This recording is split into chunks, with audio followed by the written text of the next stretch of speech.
మిత్రులారా నమస్తే. నేను మీ ప్రసాదమూర్తి. Welcome to promo talks. ప్రతిపక్షాల మాట ప్రధాని నరేంద్ర మోడీ గారు వినే అవకాశం ఉందంటారా? నీకెందుకు ఈ డౌటు అని మీరు అడగవచ్చు.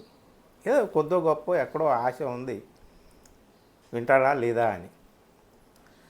వింటే ఆయన నరేంద్ర మోడీ ఎందుకు అవుతారు?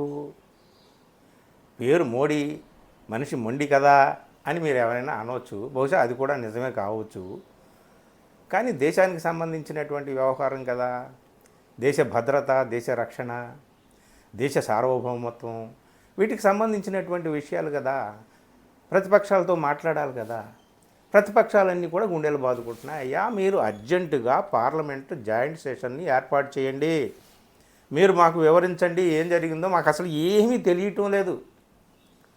మీ వెనక మేము ఉన్నాం అని చెప్పాం. మన సైన్యం వెనక మేము ఉన్నాం, మీరు ఏ చర్య అయినా తీసుకోండి అని చెప్పాం. అందరూ దేశం అంతా కూడా, ప్రతిపక్షాలే కాదు మొత్తం దేశం అంతా మీ వెనక ఉంది. సైనిక చర్య మొదలుపెట్టారు, అకస్మాత్తుగా ఆపేశారు. అలా ఆపేయడానికి కారణాలు ఏంటి? ట్రంప్ కారణమా? అబే కాదంటే పోనీ పాకిస్తాన్ కారణమా? పాకిస్తాన్ ఆపేద్దామంటే ఆపేశారా? అలా ఆపేస్తే ఎందుకు మొదలుపెట్టినట్టు? సో ఇవి చాలా అనుమానాలు ఉన్నాయి మాకు. పాకిస్తాన్ ఒకటి చెబుతుంది, మీరు ఒకటి చెబుతున్నారు. మరోపక్క మన సైనికాధికారులు నెమ్మదిగా కొన్ని విషయాలు బయటపెడుతున్నారు. మొన్నటికి మొన్న చీఫ్ ఆఫ్ డిఫెన్స్ స్టాఫ్ ఆయన అనిల్ చౌహాన్ ఒకటి చెప్పారు, మనకి ఇనీషియల్గా లాస్ జరిగిందని.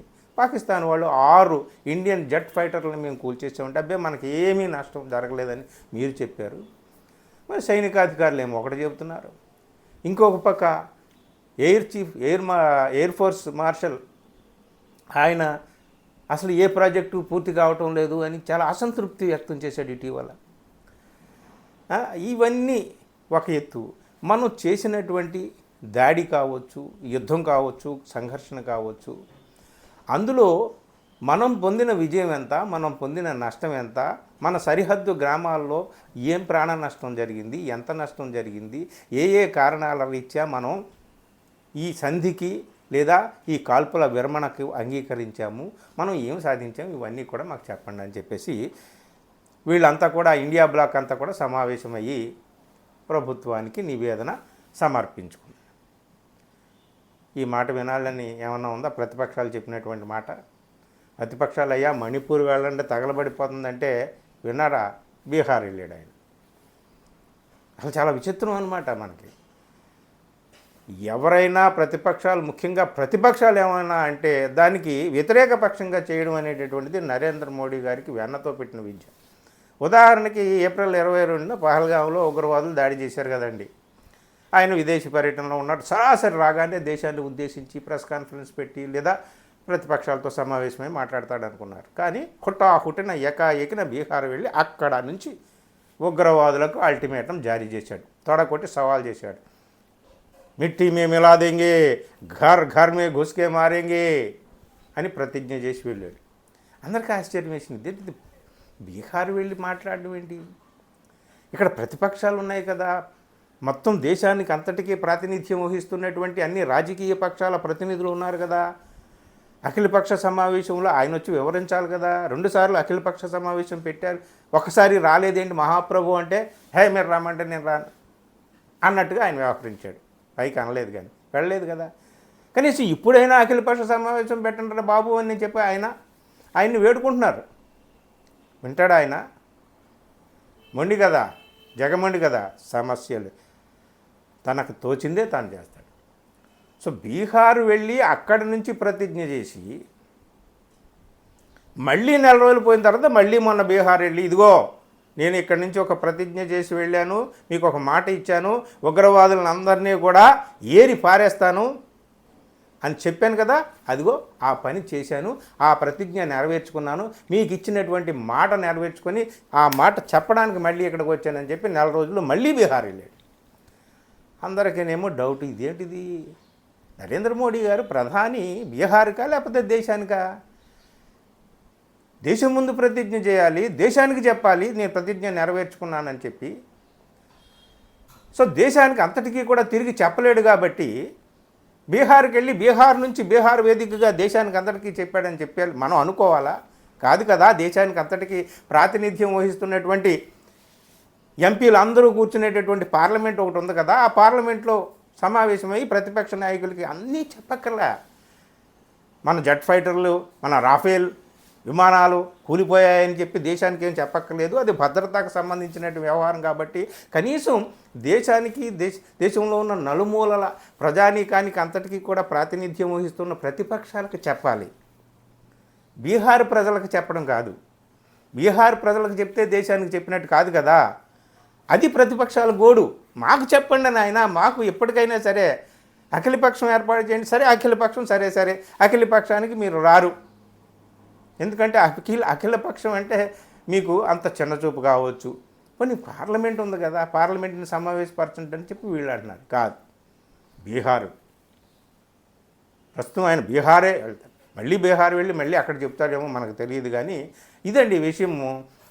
కానీ ఇంక డౌట్ అయితే వస్తుంది కదా, బీహార్ ఏంటి మాటికి వెళ్ళి అక్కడికి వెళ్ళి ప్రతిజ్ఞ చేయడం ఏంటి, మళ్ళీ ప్రతిజ్ఞ నెరవేర్చుకున్నానని చెప్పి మళ్ళీ అక్కడికి వెళ్ళి అక్కడ చెప్పడం ఏంటి, పార్లమెంట్ని వదిలేసి ప్రతిపక్షాన్ని వదిలేసి అందరినీ వదిలేసి ఇది చెప్పడం ఏంటి? ఎందుకంటే దట్ ఈజ్ నరేంద్ర మోడీ, పేరు మోడీ, ఆయన మోండి. ఇదండి ఈ విషయం. ప్రతిపక్షాలకి అర్థమైందా అంటే అర్థమవుతుంది. అర్థమైనా సరే ఏం చేస్తారు? వేడుకోవడం తప్ప, మనవి చేసుకోవడం తప్ప, ఆవేదన వ్యక్తం చేయడం తప్ప, నివేదనలు తెలపడం తప్ప ఇంకేమైనా చేయగలరా? కానీ ప్రధానమంత్రి గారు కొంచెమైనా సరే తన మంకుపట్టు మొండితనం విడిచి ప్రతిపక్షాలని సమావేశపరిచి జరిగింది ఏదో ఒకసారి చెప్తే ఆ ట్రంప్ ఆఖరికి నిన్నగాక మొన్న కూడా నేనే ఆ యుద్ధాన్ని ఆపేశానని చెప్పేసి చెప్పుకుంటుంటే ఒక్కసారి పల్లెత్తి ఒక్క మాట మాట్లాడలేదు. ఆ పహల్గాంలో దాడికి పాల్గొన్న ఆ ఉగ్రవాదులు ఏమయ్యారు? ఇన్ని వందల మంది ఉగ్రవాదులని మేము మట్టి పెట్టామని చెప్పి అమిత్ షా కూడా చెప్తున్నారు. సరే ఇన్ని వందల మందిలో ఆ 5గురు ఉన్నారా లేదా? 5గురు పేర్లేంటి? వాళ్ళని పట్టుకున్నారా లేదా? ఇది తెలియదు. సో చాలా డౌట్స్ ఉన్నాయండి మన వాళ్ళకి. దేశానికి అంతటికీ డౌట్స్ ఉన్నాయి. కొన్ని విషయాలు చెప్పొచ్చు, చెప్పకపోవచ్చు. కానీ ప్రతిపక్ష నాయకులకైతే చెప్పాలి కదా. మరి చెప్తారా లేదా? ఏమో మనకు తెలియదు. ఎందుకంటే ఆయన నరేంద్ర మోడీ గారు కాబట్టి. కానీ ప్రతిపక్షాలు తమ ధర్మంగా తాము సమావేశమయ్యి వినతి చేసుకుంటున్నాయి, విజ్ఞప్తి చేసుకుంటున్నాయి. అర్జెంటుగా సమావేశాన్ని ఏర్పాటు చేయండి, పార్లమెంటుని ఏర్పాటు చేయండి, మాకు చాలా డౌట్లు ఉన్నాయి, చెప్పండి మహాప్రభు అని ఆయన వేడుకుంటున్నారండి అందరూ. మరి ప్రధాని వీళ్ళ మాట వింటారా వినరా? సమావేశపరుస్తారా లేదా? నిజాలు తెలియపరుస్తారా లేదా? నిజాలు కాదండి, నిజాలను దాచిపెట్టుకునే అబద్ధాలైనా ఏవో ఒకటి ప్రతిపక్షాల ముందు చెప్పాలా లేదా? విజయం సాధించింది మన సైనిక బలగాలు. శత్రు దేశాన్ని కానీ లేదా ఆ దేశం పొంచి పోషిస్తున్నటువంటి ఉగ్రవాదులకు కానీ గుణపాఠం చెప్పింది మన సైనిక బలగాలు, మన సైనిక శక్తి. కానీ తామే విజయం సాధించినట్టు వీళ్ళు ఇక్కడ ప్రచారం. యుద్ధం చేసింది ఎవరు? వీళ్ళు కాదు కదా, మన సైనిక బలగాలు కదా. వాళ్ళ వెనకాల మొత్తం దేశం ఉంది కదా. కేవలం ఒక బీజేపీ నాయకులే కాదు, కాంగ్రెస్ నాయకులే కాదు, అందరూ ఉన్నారు కదా. యుద్ధం ఇప్పుడు ఒక్కసారి కొత్తగా జరగలేదు కదా, చరిత్రలో అంతకుముందు కూడా జరిగింది కదా. అంతకుముందు కూడా పాల్గొన్నది సైనిక బలగాలే కదా. అందులో కూడా విజయాలు సాధించినా కొన్ని చోట్ల అపజయాలు ఎదురైనా ఏదైనా సరే మన సైనిక బలగాలు వాళ్ళు చేసినటువంటి పోరాటాలు, వాళ్ళు చేసినటువంటి త్యాగాలు వాళ్ళు కదా. ఆ విజయ ఫలితాలన్నింటినీ రాజకీయంగా మలుచుకోవడం కోసం చేసేటటువంటి ప్రయత్నాలని ప్రజలు చూసి ఎలా అంగీకరిస్తారు? సరే ఇవన్నీ కూడా పక్కన పెట్టండి, ఇవన్నీ వద్దు. కానీ ప్రతిపక్షాలు అయ్యా మాకు కొంచెం తెలియచేయండి, we are in darkness, we don't know anything what happened really between India and Pakistan. ఈ సీజ్ ఫైర్ వెనకాల ఉన్నటువంటి ఆ చిదంబర రహస్యం ఏంటో ఒక్కసారి చెప్పండి మహాప్రభు అంటున్నాయి. మరి మాట వింటారో లేదో చూద్దాం. ఇది తాజాగా ప్రతిపక్షాలన్నీ కలిపి చేసుకున్నటువంటి వినతి. మరి ప్రధానమంత్రి స్పందన ఏమిటో మనం ఎదురు చూడాలి. ఇదండి ఈ వీడియోలో. విషయం నచ్చిందా? మిత్రులకు షేర్ చేయండి. Thank you.